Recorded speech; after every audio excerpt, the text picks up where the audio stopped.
To Brazil now, where more than 600,000 people have now died from COVID-19. Activists in Rio de Janeiro displayed 600 white handkerchiefs in tribute to the victims. The memorial ceremony on Copacabana Beach was organised by the NGO Rio de Paz.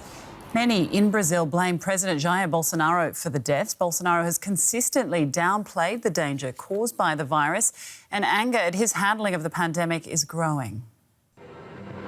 Frustration taken to the streets of Brazilian cities, directed mainly at the country's corona-skeptic president, Jair Bolsonaro. No country has been able to escape COVID-19, but many people here are angry that Brazil has lost so many more lives than most nations. With 600,000, it's the second highest death rate worldwide, and per capita, Brazil is among the top 10 countries suffering the greatest losses. This is a pandemic denialist government spreading a policy of death, whose economic agenda has driven people to starvation.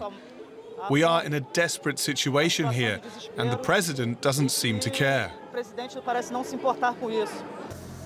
Even as Brazil dominated global headlines with spikes in infections and images of mass graves shared around the world, Bolsonaro didn't change his tune, calling the deadly virus just a little flu, and minimizing the strain and losses people were suffering from.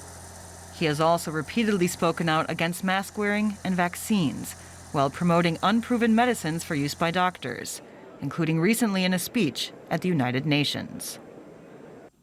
We respect the patient and doctor relationship with the decision on the medication to be used and the potential for off-label use. Within the government, there is also frustration.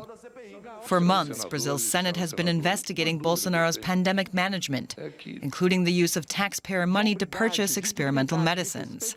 Just last week, whistleblowers detailed information about a hospital chain pushing the use of such off-label meds on the elderly.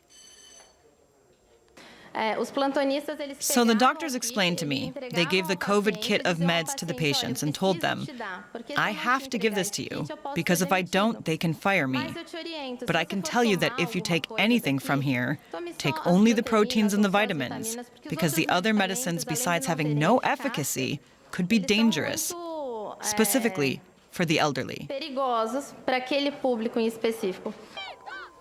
Bolsonaro's approval rating has dropped to just 22%. But not everyone has criticism for the president.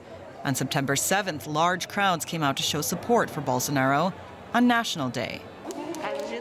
But as the pandemic continues to take lives, several local governments are moving forward with their push to vaccinate, even extending shots now to young people. And more than 200 municipalities are also introducing a vaccine passport, which Bolsonaro strongly opposes.